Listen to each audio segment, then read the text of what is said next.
Ladies and gentlemen, welcome to the sixth session of the ICISA Trade Credit Insurance Week. With close to 3,300 registrants, this first TCI week is proving to be quite a success. Now, all panels are recorded and posted to a private YouTube channel at the end of the week. So the people who have registered will receive the link to this channel. And I expect you, especially for this channel, to look at this over and over again, because here is something really important. Because this next panel, and it's my pleasure to introduce them to you, is entitled Attracting and Retaining Talent. And if you've watched some of her panels earlier this week, you've heard that our environment is rapidly changing in every conceivable way, whether it's inflation, the geopolitical environment. The world is moving fast, and we as credit insurance industry have got to change with it. And that's only possible if we have the right talent made up of different skill sets, different ways of looking at issues. I don't use the term strategic lightly because it's often abused, but this topic determines where our industry is going and is therefore highly strategic. Now, to make sense of this all, I give you Annelies Knosse as moderator of this panel of experts. Annelies is the Group HR Director for Atradius, and what's more, she has been in this industry for decades, although you wouldn't be able to tell, and has always been close to the business. And she's therefore the perfect bridge between theory and practice. Annelies, the floor is yours. Well, thank you very much, Richard, for that kind introduction. That makes my day. And as you say, it's an extremely important topic that we currently have today, because it's all about our people in the end. And to change the setup of other panels, we've decided that our panel members today will introduce themselves. So I'd first like to ask you, Andreas, if you could so kindly be introducing yourself. Of course, with pleasure, dear Annelies. Thank you so much. Lovely to see you all. My name is Andreas Claassen.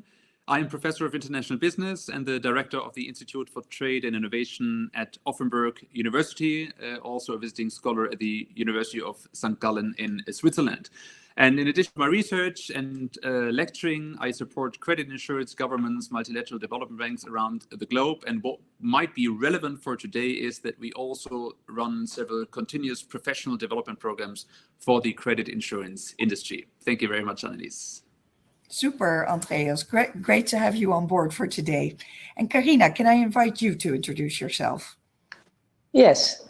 Nice to see you all. Nice to be here. Thank you for the invitation. I have two separate careers, maybe three. I've been a lawyer after going to University of Amsterdam, and then I played for the Netherlands in 3 Olympic Games. And what we learned there is how to play together, how to win together, how to lose together. And later on, I coached the United States field hockey team. And of course, leadership and everything that comes with it has been a big part of my education. And nowadays, for over 20 years, I run a coach company in leadership, self-leadership, using your potential, building your career, and everything that comes with it. Super. Welcome to you too, also, Carina. And then Daniel, our expert in the industry. Overselling it a little, but thank you, Annelies. I'm Daniel de Burke. I'm the head of public affairs at ICISA. Those of you who have joined other sessions will have seen me introducing some of the panels and being involved in some of the discussions.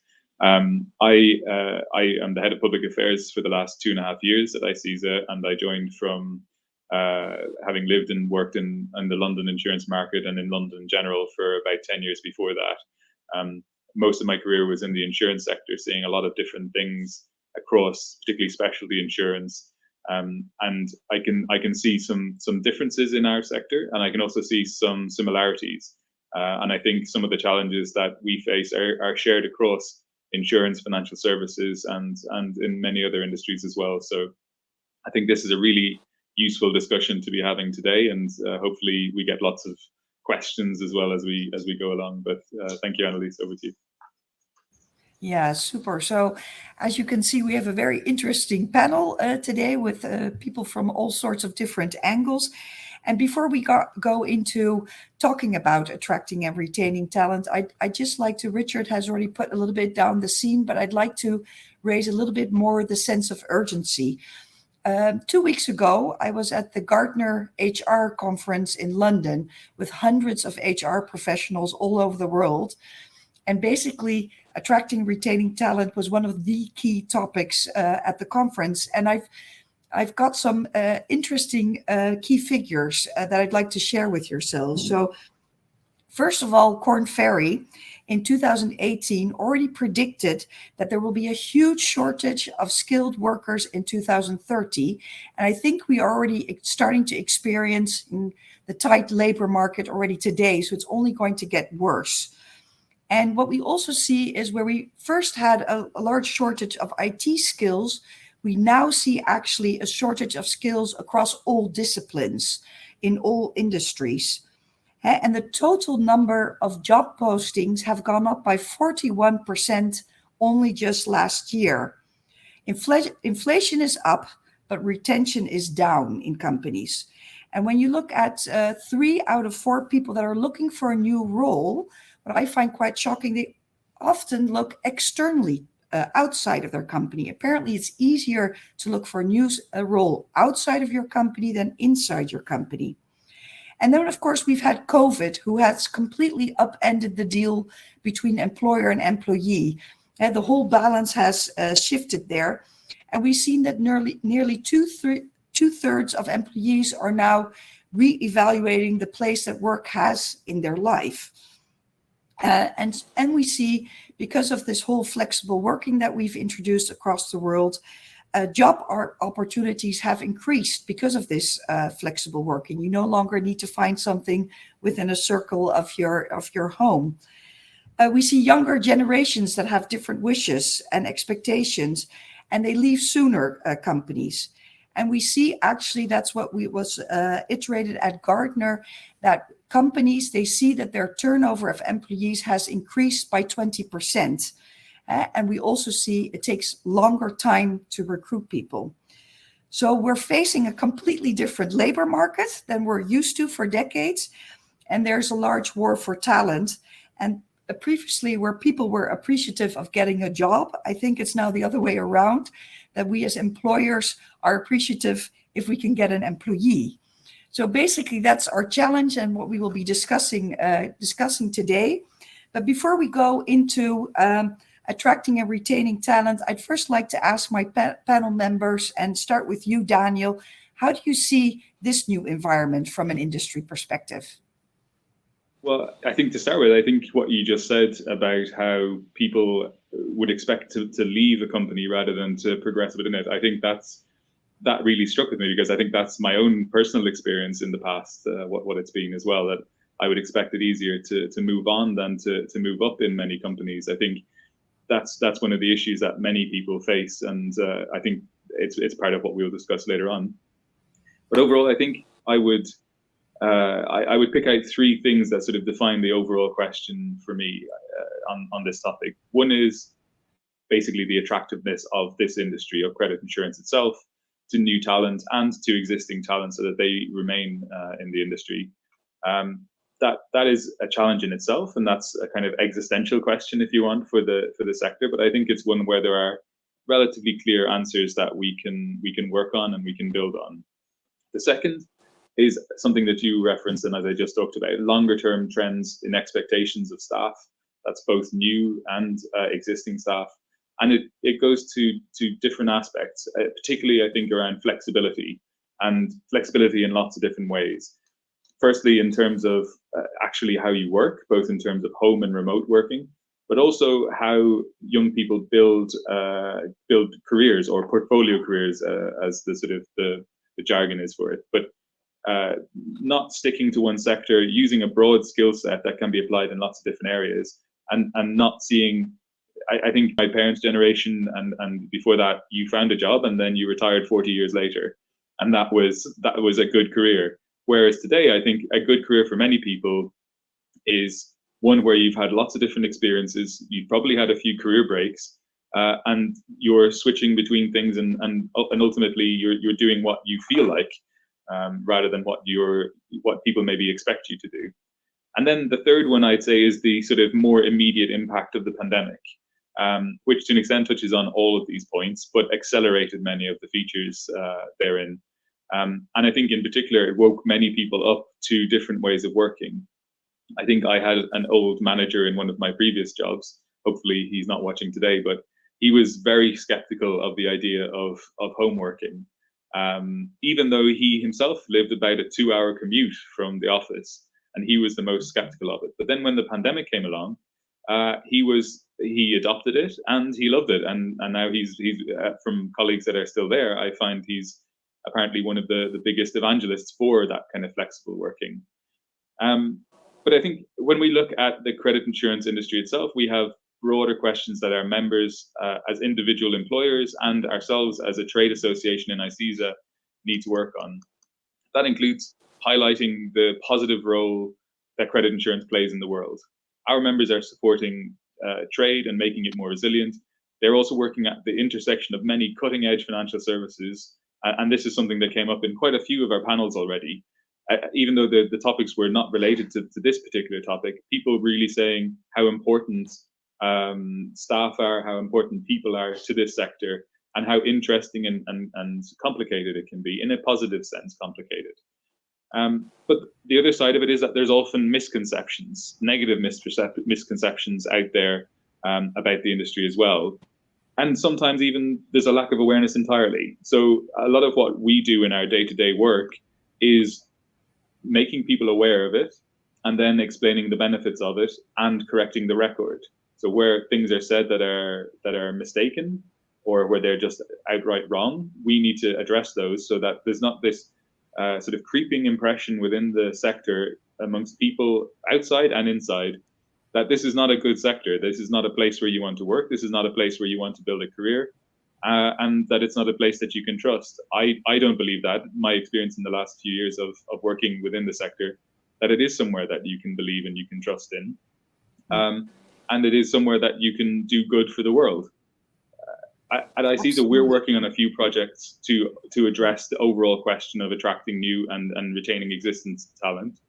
One of those is framed towards the younger talent, which is about helping younger emerging talent to build strong networks and undertake interesting projects with people across the sector. And then the other is more about those people who are at the other end of their career and helping them in the transition phase, but also making sure that their knowledge doesn't get lost. As you said, the people are moving in and out of careers quite a lot, and there's in a sense a bit of a brain drain at the other end of the spectrum as well, where people with tons of experience, and particularly coming into a high inflation period, that's something we heard in other panels, that these kind of situations, there's not a huge amount of experience of them. And a lot of those people who do have experience are coming close to retirement. So how do we make sure that that knowledge is kept, that knowledge is preserved, and that those people feel valued even into retirement, and that they still have something to offer to the industry in a positive sense? So I think that's where I would stop, and I think that's how I would frame it. Yeah, no, absolutely, Daniel. And I can definitely see that that's also something that I see happening, what you're picturing also in the company that I work for at Atradius. And what about you, Andreas? Because you're very close to the younger generation. How do you see, what is the look of your students at this? What is the outlook that they have at the moment? Yeah, thanks, Annelies. If I think about my students, when I look at my students at Offenburg University, but also, for example, at St. Gallen, or when I was in Oxford for the last summer semester, I mean, I'm very positive regarding what I see. I see many motivated, I see highly engaged, I see very knowledgeable young people. And this applies for undergraduate students, for young people who are 18, 19, for postgraduate students, but also for people who do these executive management programs. So in general, I'm extremely positive regarding the young generation when I think about my students. If I think about the insurance industry, I have to say that there is a lack of understanding. There is unfortunately a lack of interest of undergraduate students regarding insurance, and in particular, I have to say regarding trade credit insurance, political insurance, surety, etc. young people are really interested in, for example, marketing or digitization or startups, international business. That's what they like. But insurance is not really the sexy topic for young people, I'm afraid. On the postgraduate side, it's different. There are specialized programs, for example, at Bayes Business School, City University of London. There's a new master in insurance, for example, at St. Gallen. There are programs such as our Amman Union Academy program, which are highly successful with 30, 40 participants per year. But that's really more the old generation, like people who already have a first degree, who either do a master's in insurance or come back after a couple of years in the real world. I also see that there is a lot of university research going on regarding insurance, but again, unfortunately, a lack of interest regarding political risk insurance, credit insurance, or surety. It is still an under-researched area, and the same applies for the trade credit in insurance side. What I see is that there is a significant need, from my point of view, for the insurance industry to be more active at the universities, to change that. Because when I invite people, and I regularly do that, I do it every semester in bachelor studies, international business, for example, international business projects with young people in their 4th or 5th semester. I invite people from the industry. The industry is always willing to contribute. I always have people from Euler Hermes or Atradius or government ECAs or from development finance institutions who say, oh yes, of course, I would love to do a guest lecture. I can do it online, or I come to Offenburg, to Oxford or St. Gallen. And then the students are really interested. They really start thinking about that. I have, for example, a project seminar, which is very specific. So we look at political risk insurance, investment guarantee instruments, and they do a case study on that. I also have another case, which is related to trade and export credit insurance, which is very niche. But young people, 19, 20-year-old people are really excited about that. And then they start thinking about a career in the insurance industry. So what I think is, there should be more proactive HR marketing activities. There should be more proactive approaches from the insurers to show that the great opportunities. And that's exactly how we would see that. I'm very positive and optimistic because I think there is this huge opportunity for you, for the industry, to change the behavior I just briefly described regarding the undergraduates, because there is a lot of room for improvement to show how interesting, how relevant, how impactful trade credit insurance, surety, etc. is. Oh, great. Well, that's very hopeful, and I'm glad that you're so optimistic, Andreas, and that it's all about how can we create a different view on our industry. I remember when I joined credit insurance, I first was working for a publishing company with a magazine that's tangible. People really liked hearing about my job, but as soon as I told them I was working for a credit insurer, it seemed like people lost their interest in what I was working, and they asked, "So how's your private life?" And so it's and basically I'm sold on the industry. So I think it's very important indeed, as you say, Andreas, that we need to find a way to raise that interest and to make it more sexy for the younger generation. Before we go a little bit more into attracting talent, I'd also like to focus on retention of talent. Because and why I'd like to focus so much on that is because if you actually, we as commercial companies, you understand, we all know that it takes 5 to 6 times more in terms of investment to acquire a new customer. And it's much cheaper to keep a customer. And I think that's also something we need to realize as an industry. How can we retain our talents? How can we keep them interested? And how can we make sure that those new the ones looking for new roles, instead of looking, going onto LinkedIn and finding that new job, that we can keep them interested and see how they can find a new path within the industry. So Carina, I'd like to go to you then, because you've been into sports and in high performing Olympic teams. How did you always make sure, because you were captain of the Olympic team also, how did you make sure that you could nurture younger teammates? How could you make sure that people stayed on board and remained interested in being part of the team?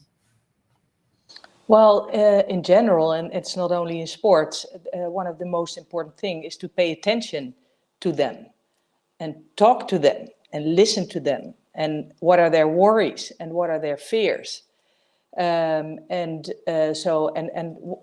are they good at? How do they like to be approached so they feel comfortable and safe?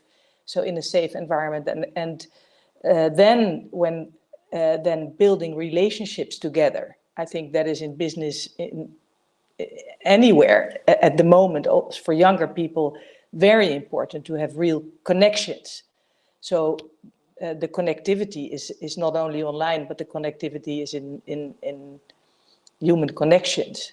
So that and the reflection, the reflection on thinking, where do I want to go?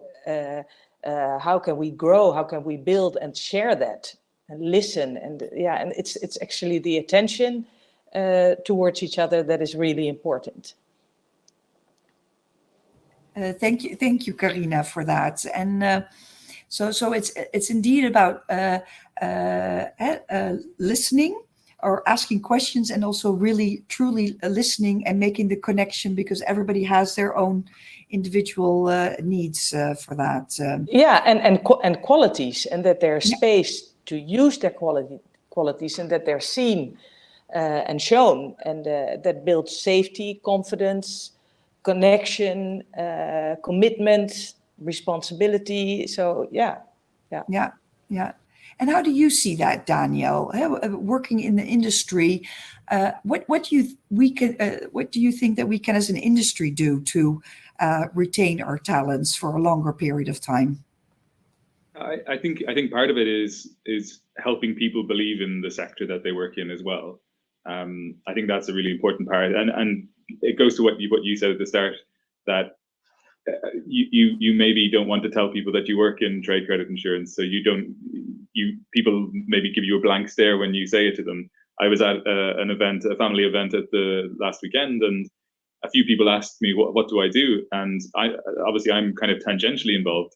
But I thought, how deep do I go into this? Do I say I work in the trade credit insurance sector? And then if I do, I suppose I have to explain what trade credit insurance is. And then it takes you down a rabbit warren where the person who's in front of you suddenly has got your life story, and they're pretty bored. So I think we have to kind of scale it back a little bit, and then figure out what is it that's interesting about the sector? What is it that's good about the sector? And why is it something that people should want to be part of? Because I think it is something that is good. And I think part of it is there's a lot of people out there in this sector who have a deep interest in how the world works. I think that's one of the things that attracts people, or at least keeps people there. And to an extent, this sector is a front row seat to how the world is working, from ups and downs, conflict, peace periods, high inflation, low inflation, all sorts of timelines on the economic cycle. You are sitting there, you are seeing how it's working, and you're taking part in it. And ultimately, you're making the world at least a little bit better, I would argue. And to an extent, this is the sort of the spiel, the kind of the things that we say to the regulators, to the governments every day, about trying to help them understand the benefits, the values of credit insurance to the world. And it is a big one, because ultimately what our members are doing is supporting trade and commerce, and we know that those things have a direct and significant impact on things like helping with development, alleviation of poverty, and also making those more resilient, so that as you trade, as you grow, as you alleviate poverty, those things happen in a more stable and more sustainable environment as well. So I think that's a really core part of it. There's also the technology side of it. Our sector is tech heavy. And it has been from very early on. It was one of the earlier adopters, particularly in financial services, of things like machine learning and automated processes, and some of those things that are really buzzwords today, but actually are pretty common within our sector as well. But then I think the trump card is neither of those things. It's the fact that it's a people-centric sector, that it's about relationships, it's about who you are, it's about the kind of the network that you can build, but not in an exclusive way. And I think one of the things that really struck me in the time I've been at ICESA is when I go to any of our events, particularly the in-person events, now that we're getting back to those, is that they don't seem like a business conference. They seem like a sort of family reunion or a school reunion where everyone knows each other, but like I said, not in an exclusive way. And that is a risk. on the other side that you feel on the outside of that group. And when you are a tight-knit community, and insurance, particularly specialty insurance, tends to be that sort of network relationship-driven type of sector, that it can be exclusive. And I think it can be a barrier to diversity in particular. But I think within this sector, I see a lot of change in that space already as well. I think we're seeing new faces coming through. Within ICESA, within our committees, we're seeing new people coming to the top of our committees, of our management committee, of across our structure, and I think that's a positive thing as well. And I think overall, telling that positive story, giving something people to believe in, I think is really important. But I think a final kind of core thing for retention of people is giving them the type of workplace that they want to stay in. And that goes to what we said earlier about flexibility. It goes to accepting people for who they are, people being able to be who they want to be, and so on. And then it's also accepting that maybe someone will leave the sector to go to a better job, despite what you've done, despite how good it is. And you have to accept that sometimes. But if they believe it's a good sector, they'll come back and they'll bring new skills. They'll bring a new perspective that is beneficial. So we can bring people back once they leave as well. So the retention doesn't have to be they left and then that's it, but it can be they come back afterwards. And then I think finally a really quick point is I think we're looking at a cost of living crisis. We're looking at an economic downturn, and people want stability and security.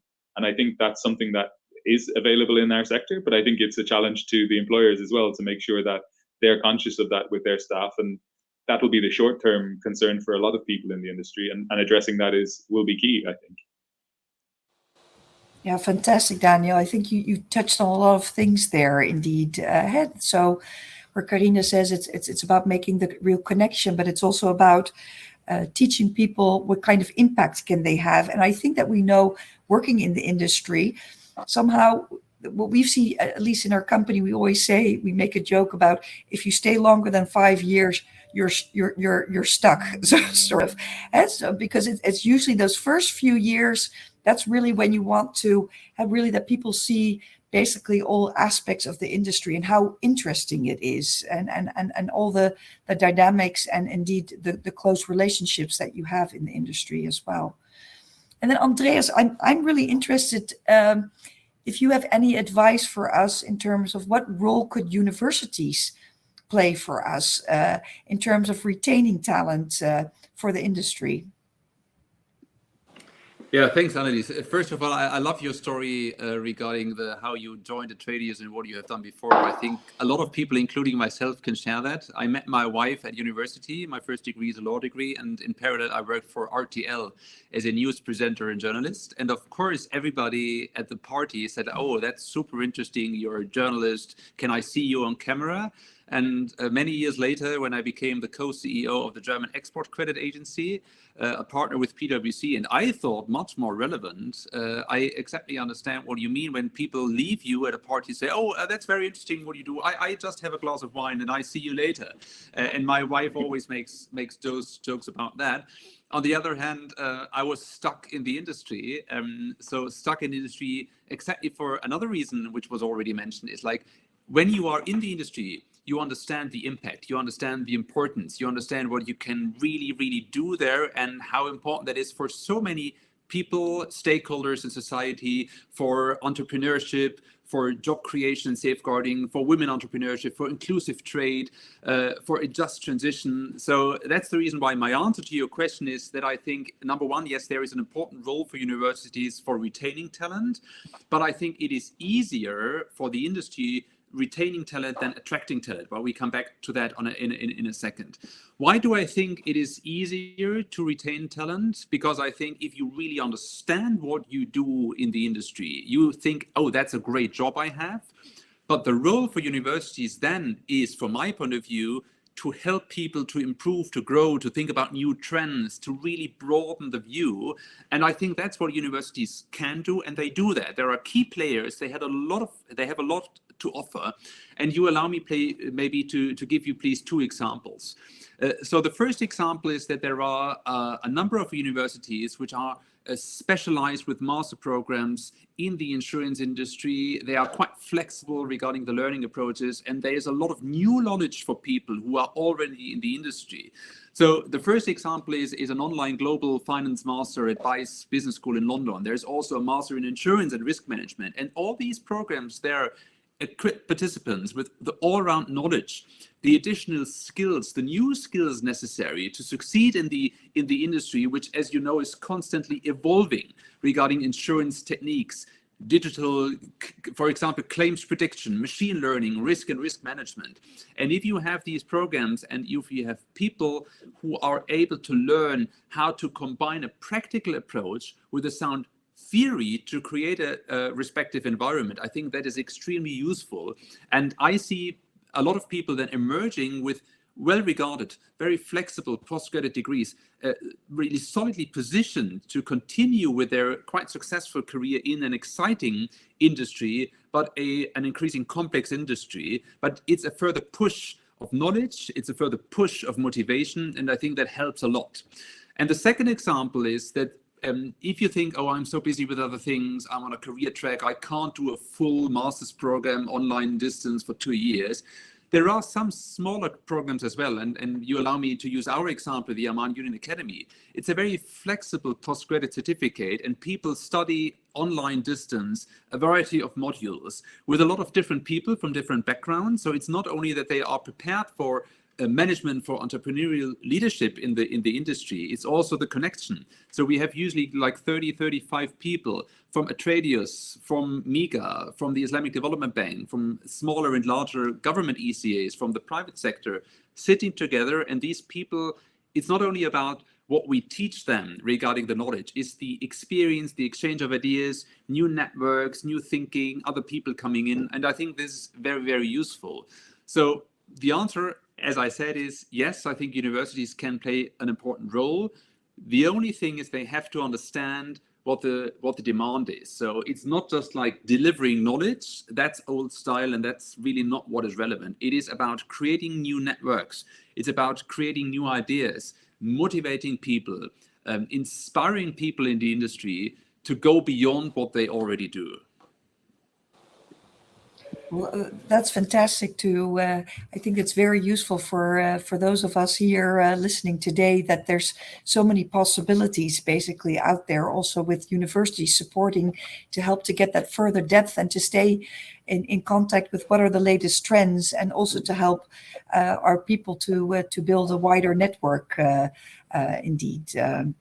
So there's several things that we can do in terms of retaining talent. And as you said, Andreas, we believe it's easier to retain the talent. There's many things that we can do. We need, as an employer, we need to make sure that we have a nice workplace. It's a safe workplace, that we listen to our people. We show them the excitement. We help them with their development. So there's many things that we feel that we can do there. And it's even if you keep 10 or 20% of your people in your company 1 year longer in your company, that can add up easily to 300 years more of people staying with your company. So then probably the larger challenge is with attracting talent. And I'll end with you, Andreas. Well, first start with Daniel, because Daniel has also already a little bit alluded to, we're not a very sexy industry. We're not like these cool startups, or like Andreas said, where he used to have a job with RTL, or I was with a magazine, or Carina was Olympic champion. Everybody wants to talk to an Olympic champion. How do you think? What do you think we can do as an industry to make ourselves more attractive? What are the concrete things that we can do to actually attract that talent? I think there's a few things we can do. I think a good starting point is that we need to ourselves, as individuals in the sector, stop having the impression that it's an old-fashioned or a negative place to work. I think that's in a sense a kind of contagious thing as well. We need to be happy in where we work. We need to be, to an extent, proud of where we work and think that it's an interesting place to work. If we don't think that, well, then we shouldn't be in those jobs. But I think it's not true that we are an old-fashioned industry. I think, speaking of startups and thinking about the wider insurance space as well, I think insurance is one of the most innovative parts of particularly financial services. There's all sorts of interesting things going on with using AI to assess claims. I think, as Andreas said, like lots of different things. When I used to work at Lloyd's of London, there's the Lloyd's Lab there, where it's an incubator where every year there's dozens of companies coming through with new ideas, new ways of doing things, and working with established players as well. And I think it's also the established players that also have that role to play in making kind of pushing innovation and not doing things in an old-fashioned way. And obviously there are some things that are old-fashioned, and old-fashioned doesn't have to be a negative term either. If we think old-fashioned is maybe going and having a face-to-face meeting with a broker, or writing a letter or something like that, then those things have a place, and those things are okay to do as well. But our sector is one that combines aspects of old-fashioned technology, of ways of interacting with people, with modern ways of working as well. The challenge then is to sort of come around to how people's expectations of their workplace changes as well. And I think that's the challenge that maybe is one that we need to get people behind. We need to get members of ICESA behind. We need to get other people to promote and actually become evangelists for the sector to a certain extent. I think, as I said, some of it comes down to work culture. What is the culture that you're developing within your own company? Is it one where you are promoting diversity? Is it one where you're promoting different perspectives on questions? Or is it very hierarchical? And does that make sense for where you are? And then if you look then at your hiring and your retaining, is that actually carrying over into what you experience on those sides of things? Another way of looking at it is, if you look at some of the other industries that we're kind of comparable to, if you look at other parts of financial services like investment firms, trade finance, other parts of the banking sector, a lot of these, for a cohort of young people who go to university, and there is a good chunk of people who go to university wanting to have a career in financial services, those seem like sexy places to go and work. When you're talking about Wall Street or Canary Wharf or wherever else around the world that you can go and work in those things. But they weren't always that way. They had a perception issue as well. But they've changed that, both through cultural changes and also through embracing technology and new ways of working. On the cultural side of things, I think one of the big things that a lot of those firms did was to cast their net much wider. And that's not just in terms of kind of normal kind of concepts of diversity, but there's a lot of people who maybe didn't start off in school the way that they that kind of people who end up in the sector normally would, didn't go through the university path, went through different ways, and now there are barriers to them getting into the sector, but maybe they have a skill set that is helpful, that is useful, and also that they can be upskilled if that's needed too. So I think there's a lot of things that we can do to address those things, where we can attract new people by actually asking them to come. Attracting is a two-way street. One is being attractive to the people who we want to hire, and the other one is actually going to them and telling them, I want you to work for me.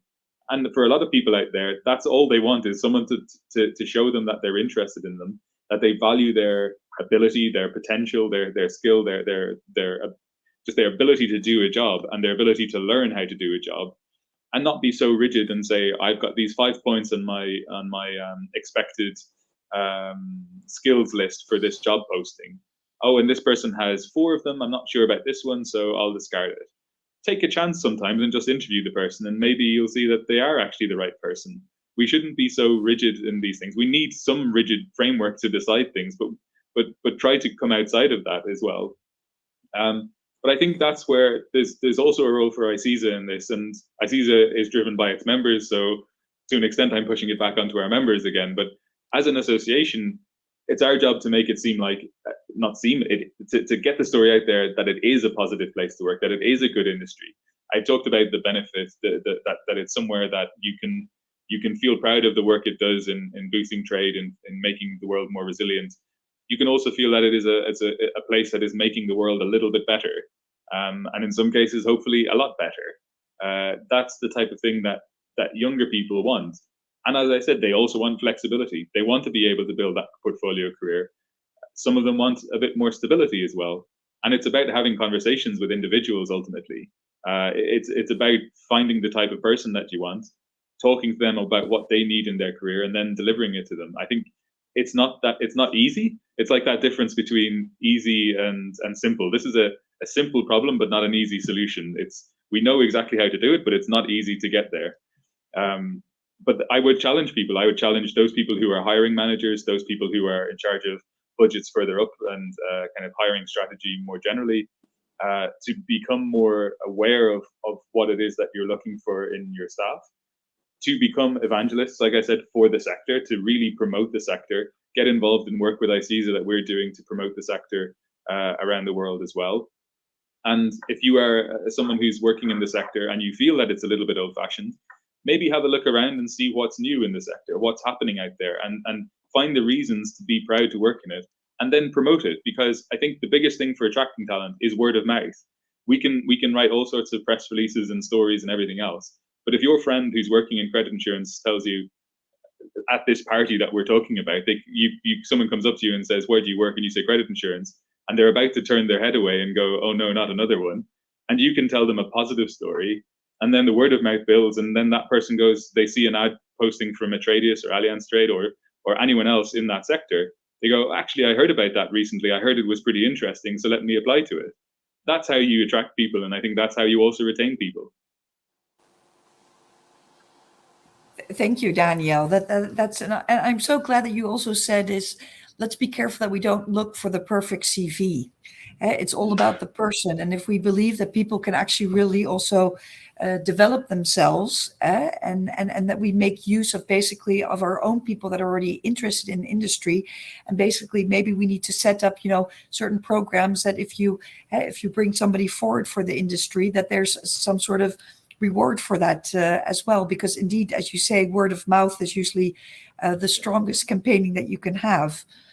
Then I'd like to go to Carina, because Carina, being in a completely different line of business, having been involved in sports, but also through your coaching practice, I would be interested, because I can imagine that also in sports, teams compete with each other in terms of, especially when you have a team sport, of trying to get the best team players. And I'm not sure if that's something you want to say about that, or from your practice that you say, okay, what is important in terms of what is a key differentiator to attract the right talents?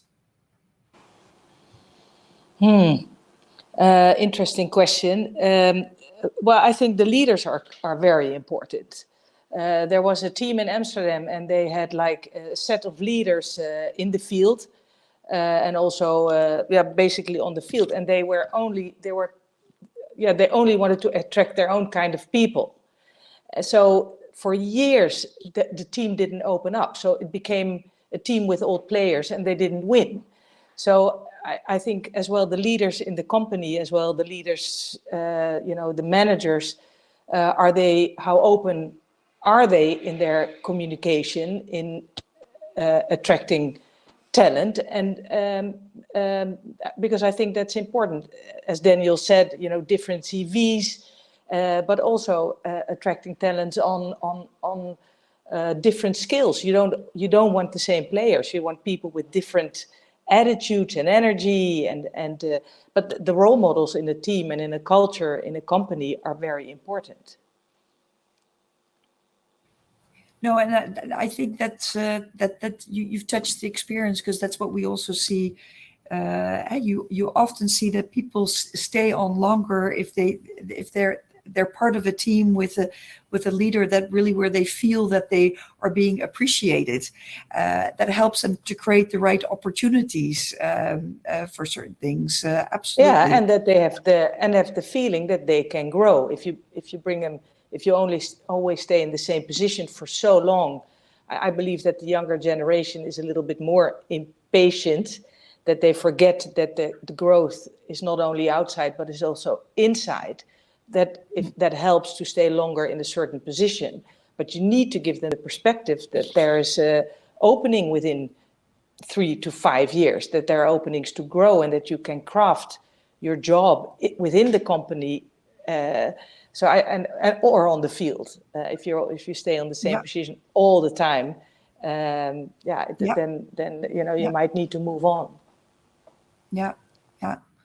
And then maybe for you, Andreas, because what I'm still struggling with is what I see happening in practice with us is that as soon as we get people into a job interview, they meet our people, they get a taste of the culture, and then often we're actually able to pull them on board, and they get really enthusiastic. But it's getting them actually coming to the interview and being interested for the industry.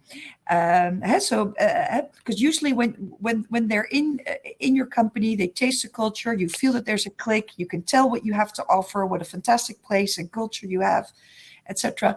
But how can you actually make them interested looking at your vacancies, actually applying for that job? And maybe Andreas, because going back to that younger generation where you're hugely optimistic about, how do you think we can best reach them to actually to apply for those jobs? What can we do better in that sense to look critical at ourselves?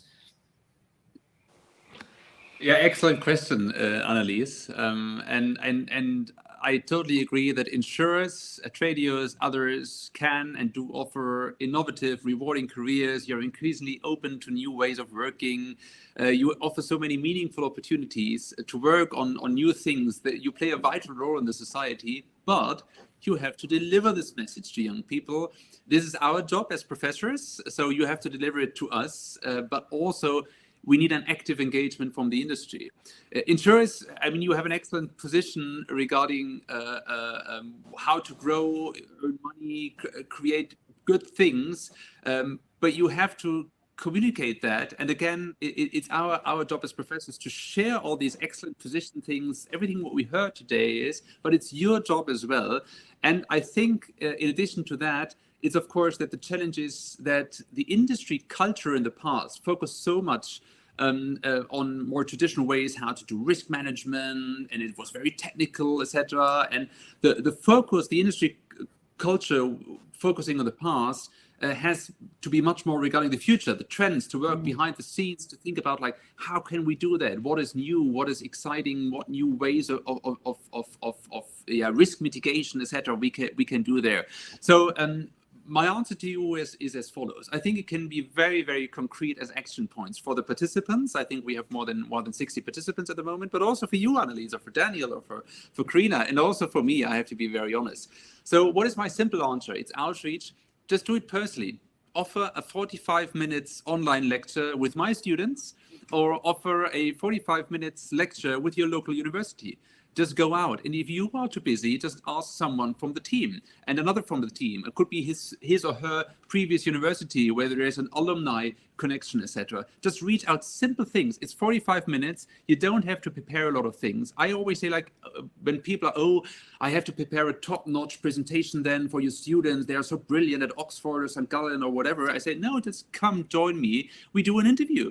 You have 5 questions. I ask you 5 questions. You answer. We have a discussion. We open the floor to the students. That's it. You don't need any preparation for that, like 15 minutes. So it's a 60 minutes task for you, but it's super easy. So that's the simple one. A bit more, let's say, more work to do is create a low-level collaboration with your local university, with the university where you think there is talent. Again, of course, super happy to see you at St. Gallen or Offenburg, but you can be your university, co-design a module with a professor. Just do one module on corporate finance, on risk management, on international business. Could be very simple. Offer internships, do it very actively. Offer a bachelor thesis jointly supervised by a professor and you as an industry person. We do it on a regular basis. So we have a bachelor thesis, we have 2 supervisors. One is from our university and the other one is from the industry. And people are really interesting to do that. Or, of course, it can be high level as well. You co-design a new bachelor program with the university. You give it a fancy name on international business and sustainable risk management. Don't call it insurance and risk bachelor of science. Call it international business, sustainable risk management stuff. So I just want to say is, of course, you can do very, very, let's say, heavily involved with a lot of activities as a company, as a trade union or as another insurer. Yeah, of course, that's doable. But you can start very easily. Just spend 60 minutes Do it in October, in the new winter semester. Reach out to university, call someone, say, hello, I'm the head of political risk insurance. I'm the deputy head of commercial risk underwriting at X Insurance. I would love to do something with your students. Are you interested? It could be a simple thing. And I guarantee that 80% of the lecturers or professors you call will be delighted, will invite you, and will be happy to host you. I definitely will. Well, I'll take you up on that, Andreas. So for sure. So we'll be in touch for sure. And but thank you for making it so practical, and that it's actually you don't raise the bar too high. It's actually can be quite easy by just going out there, asking if you can go there for an interview or create a module together to that there actually are very practical things that we could do. Looking at the time, we have a little bit of 5 minutes left. Before we go to the golden tip round, because we wanted to also, as a panel, we said we want to have a few key takeaways for everyone. And I think there were a lot of nuggets already in what you've shared today. But I'd like to make a round with all of you. What is your golden tip? And maybe if I can start with you, Carina, first. What is your golden tip for our audience today as a key takeaway? Well, for the audience, with all these different people, that's kind of difficult. But one of the things is that for the companies, that show them that you have a different purpose than just earning money. So that people feel proud to be part of this system. Be honest about it, even if you're not there yet. That you're working towards it. So you're adding something to this world and this difficult situation we're all in. That would be that would be a tip. And the other one is take enough time to reflect on your skills. Do I love what I'm doing? Do I love the people that I work with? And if not, how can I add? How what can I do to make that happen? And so really listen to yourself and where are you in the moment with your skills, with your relationship at your work. That would be my golden tips.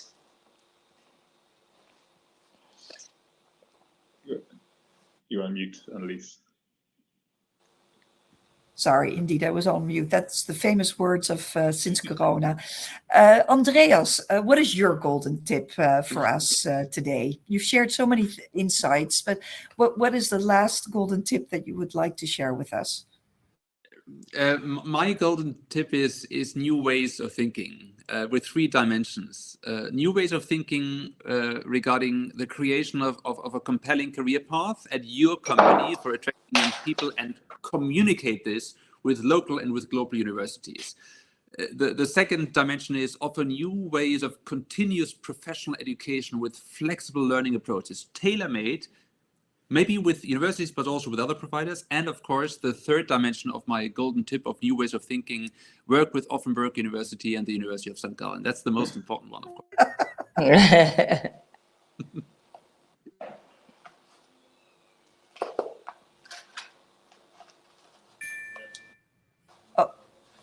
I need to unmute my phone. Thank you, Andreas, for that golden tip. Daniel, what is your golden tip for us today? I've one quite simple one, which is to follow the advice of Carina and Andreas and yourself in what they've said. I think those have been excellent points. I think I would repeat one of the things I said earlier, which is that start to be proud of the sector that you work in, start to be proud of the work that you do. And if you're not, then probably try to look for a different job. If it's not making you happy, then don't do it. But if it is making you happy, then tell other people that it's making you happy. Be happy in what you're doing. And I guess it's part of that thing that you should work to live and not live to work. And if you're doing that your work is there, it's fun, it's interesting, but ultimately your life and what you do at home is more important to you. And your job allows you to do that. It gives you the salary to pay for the things you want to do. It gives you the time off that to engage in your hobbies. It allows you to be flexible. Maybe it allows you to work somewhere else for a period of time. Maybe it gives you opportunities to try out different jobs within your company. I think that's what's needed is a bit more openness to flexibility as well. Yeah.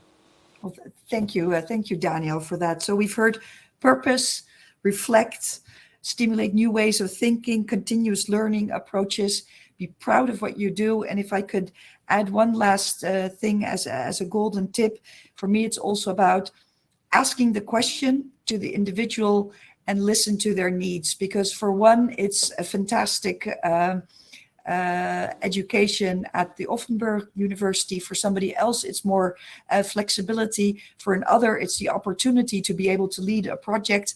For everyone, it's something else. And I think that's in the end, we all want to support people's professional lives, but also their private lives. And for everyone, it means something else. So I think that's something that I would like to give. And then I would like to end by thanking my panel members. It was a huge joy to do this together with you from very different angles. And I'd like to also thank Richard from ICISA for giving the opportunity of not having only technical discussions on trade credit during this week, but we also highlight the topic of the people that actually need to make it work, and why we're passionate about our industry and how we can hopefully create more enthusiasm also for our industry, because we all know how much impact we can have. So then I'd like to hand over to you, Richard.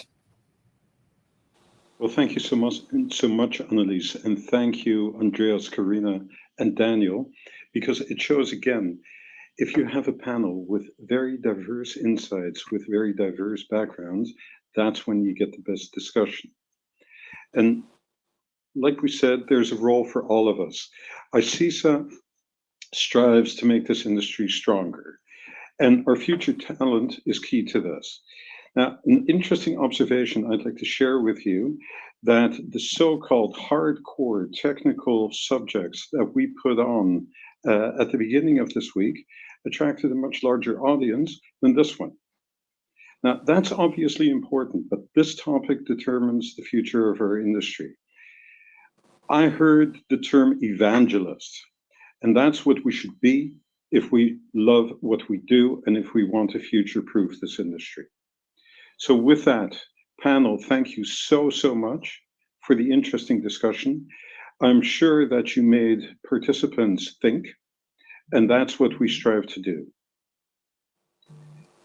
Having said that, this afternoon we will reconvene at 3 p.m. CET on state-of-the-art technology in the insurance industry.